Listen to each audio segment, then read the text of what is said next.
vendo, estou aqui no laboratório da FAMESP. A gente pediu para abrir para conseguir fazer uma aulinha para vocês explicando algumas coisas que talvez não tenham ficado tão claras. A aula prática a gente costuma fazer aqui no laboratório, né? Esse laboratório é privilegiado porque tem todos os equipamentos que a gente precisa. Tem alguns laboratórios que não tem tudo e às vezes a gente tem que adaptar um pouquinho o nosso procedimento, tá? Já vou fazer uma aulinha já um pouco adaptada. Por quê? Não adianta a gente também fazer tudo muito exatamente no processo, porque senão não dá tempo e a gente precisa que fique pronto, né? Mas a gente vai fazer um esqueminha legal aqui que a gente sempre faz em sala de aula, tá? O que a gente vai fazer hoje? Um meio de cultura. Eu pedi para vocês fazerem um meio de cultura em casa e alguns alunos deu certo, outros não deu certo. A grande maioria deu bem certinho, cresceram as bactérias. E hoje a gente vai ver como que é feito de verdade, tá? Como que a gente costuma fazer no laboratório. Para isso a gente precisa de alguns materiais. Então esses materiais, eu separei alguns aqui na nossa bancada. Então a gente tem o Erlenmeyer, o Becker e o balão de fundo chato. Essas vidrarias, elas todas são vidrarias que podem passar por aquecimento, tá? Elas não são vidrarias volumétricas. Tem algumas vidrarias que elas têm um risquinho, que são vidrarias volumétricas, elas não podem ser aquecidas. Então, toda vez que a gente for fazer um meio de cultura, a gente tem que garantir que a gente está fazendo ele numa vidraria aceitável, tá? Existem também becker de plástico, aqui eu trouxe uma proveta de plástico. Então, plástico a gente não vai usar nesse caso, porque a gente vai aquecer, não pode, tá? Então, aqui algumas vidrarias. Além dessas vidrarias aqui, a gente vai usar também a proveta para medir a água destilada, tá? E vamos usar uma placa de PET. Eu pedi para vocês usarem em casa copinhos descartáveis, né? Ou tinha gente que não tinha copo descartável, usou pote mesmo, também tá valendo. Aqui a gente usa a placa de PET. Existe ela na versão de vidro e a versão descartável. Na minha mão tá a versão de vidro, mas a gente vai fazer na descartável, tá bom? O bico de Bunsen, a placa de amianto, tá? E o fogo para aquecer. A gente vai usar, o que a gente vai fazer? Em casa vocês usaram a gelatina e o caldo quinor com açúcar. Por quê? A gelatina ela vai dar uma consistência. O caldo quinor e o açúcar, eles vão dar os nutrientes que a bactéria precisa para acontecer o crescimento acelerado. Tá? Aqui a gente vai usar outro tipo. Isso já responde por que de alguns alunos não deu certo. Porque as bactérias, elas são diferentes, elas têm necessidades nutricionais diferentes. Então, para isso, o que a gente tem no laboratório? Várias opções. Porque às vezes não cresceu porque a bactéria que você cultivou não gostava do caldo quinor e do açúcar, ela precisaria de outros nutrientes. O mesmo acontece no laboratório. Então, ao invés de usar gelatina, que é de origem animal, a gente usa isso aqui, ó. É chamado agar, que ele é de origem vegetal. Ele tem um cheiro, se vocês abrirem, vocês vão perceber que ele tem um cheiro de ração de peixe. Isso porque ele é feito com algas marinhas, então é uma substância gelatinosa que eles retiram de algas marinhas.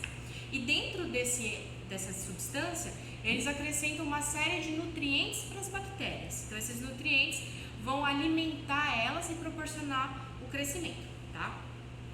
Não existe só um tipo de agar, tem vários. Eu trouxe aqui na bancada 5 tipos diferentes. Por exemplo, esse é o agar entérico, o agar nutriente, o SS agar, que é o agar salmonella shigella, maconque e o agar clege. Tá? Então eu trouxe aqui 5. Cada um vai ter um jeito de fazer. Alguns vão ter que autoclavar, outros não. Tem um outro também que é o agar sangue, que ele é muito utilizado porque muitas bactérias crescem no nosso sangue. Então o que a gente faz? A gente dá sangue para a bactéria para ver se ela vai crescer. Então a gente faz o agar e no final a gente mistura sangue de equino com essa gelatina que a gente vai fazer. E aí passa a bactéria nelas. Então a gente tem que proporcionar o que elas gostam para conseguir realizar o diagnóstico, tá? Em casa vocês usaram água normal, aqui a gente usa água destilada. Mas a ideia é exatamente a mesma. Isso aqui é muito parecido com uma gelatina, fazer uma gelatina, tá? Então aqui eu gosto de usar o agar nutriente porque ele vai bem pouquinho, em aula a gente usa bastante. Tá? 28 gramas para 1 litro de água. Se a gente for fazer 100 ml, que é o que eu costumo fazer em sala de aula, a gente faz 100 ml por grupo, né? De água, a gente vai usar 2,8. Eu vou fazer bem pouquinho, porque é só uma aula demonstrativa. Então eu vou fazer 50 ml. Então eu vou usar 1,4 gramas, ok? Quando vocês compram em casa, vocês compraram a gelatina já do jeito. Vocês fizeram uma quantidade grande. Aqui eu vou fazer só um pouquinho. Para isso, a gente vai usar também um equipamento específico, tá? Mostra aqui. É um pó. Então eu vou ter que hidratar isso aqui, tá? Tá até saindo a fumaça dele. Eu vou ter que hidratar isso aqui, tá? Então eu vou pesar esse pó numa balança específica, que é uma balança analítica que tá ali. Vamos lá.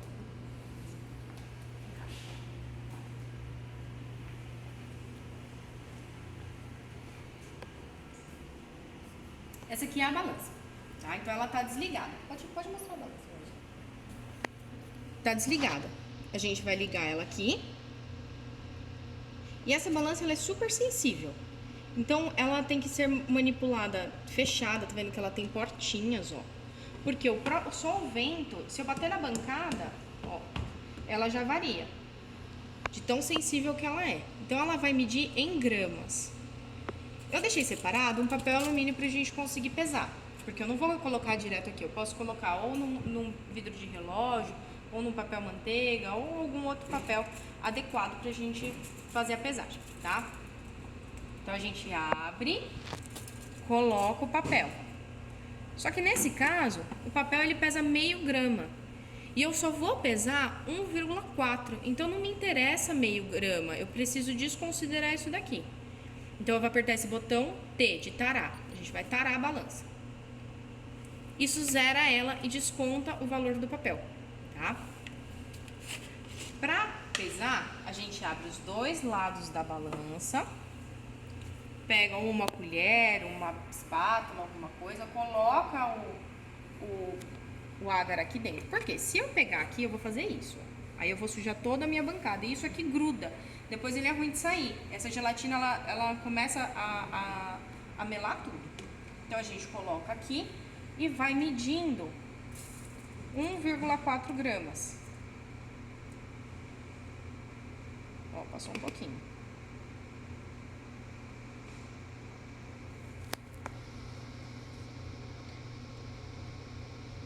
Pro que a gente vai fazer, isso aqui tá bom, tá?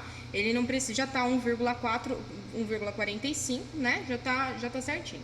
Esse agar, ele não é tão sensível assim a ponto disso aqui dar erro no nosso procedimento, tá? Mas existem balanças que são muito específicas. Se você estiver trabalhando com remédio, às vezes você vai precisar de mais precisão, tá? Então, guarda aqui, fecha a balança, desliga a balança. Vamos voltar lá para nossa bancada. Não pode esquecer de fechar o agar, gente, porque esse agar ele é muito sensível mesmo e qualquer coisa ele acaba, ele fica duro, porque a água entra do ar, a própria água do ar já entra em cima dele. Eu vou usar o balão, porque eu acho o balão mais fácil de manipular, tá? Qual que é a diferença dessas vidrarias? Para algumas turmas a gente já conversou, outras a gente não teve essa oportunidade. Mas qual que é a diferença dessas vidrarias? O Becker, todas podem ser aquecidas, mas no nosso caso, talvez seja mais interessante o balão porque ele é mais seguro. Dependendo do tipo de atividade que você vai fazer, ela pode borbulhar demais, ela pode soltar muito gás. Então é interessante você usar o balão que ele tem, o bucal dele é bem mais fechadinho. Ou você pode usar o Learning Net, tá? Que também é interessante. Todas essas vidrarias podem ser usadas. Eu vou usar esse aqui porque eu acho ele mais fácil de mexer. A gente pesou, eu falei pra vocês que a gente ia fazer com 50 ml de água. Gente, cada agar tem uma receita. Por exemplo, o agar Kled é 36 gramas para 1 litro. O nosso agar é 28 gramas para 1 litro. Então você tem que sempre olhar, tá? Aqui tá a água destilada. O 50 tá aqui, eu acho que não vai dar pra vocês verem, mas eu vou colocar aqui, tá?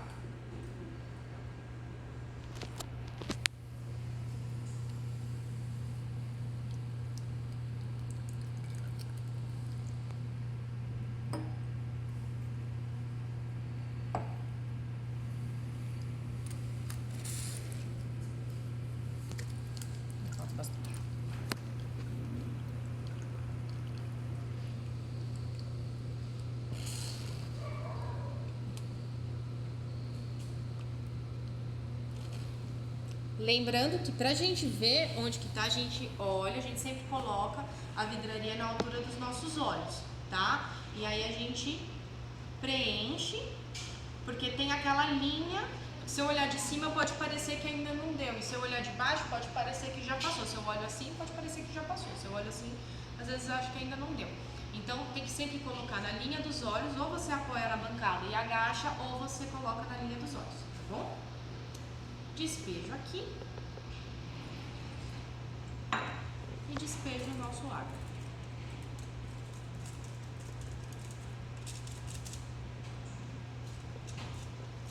Nesse momento, eu não preciso ficar tão preocupada com a contaminação, tá? Porque eu vou ferver e esse agar, ele tem que passar por uma autoclave. Então, ele vai ficar na autoclave por 15 minutos, ok? Eu não vou passar na autoclave porque demora muito, mas uma autoclave, basicamente, é uma panela de pressão gigante que vai atingir uma temperatura alta, numa pressão alta, e aí vai esterilizar esse líquido, tá? Então, no primeiro momento, ele tá relativamente contaminado, mas depois vai ferver e ainda vai passar pela autoclave. Quando a gente ferve, a gente já tem que começar a tomar cuidado com a contaminação dele, tá?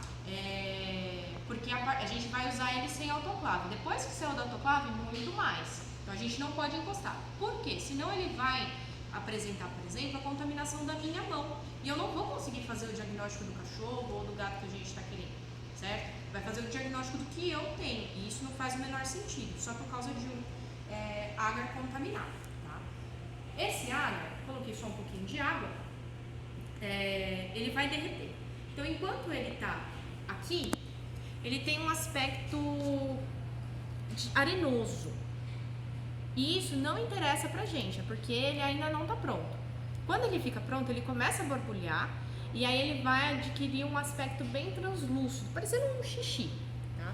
Ele vai ficar, ou um mel, ele vai ficar bem mais translúcido. Aí agora a gente vai esperar ele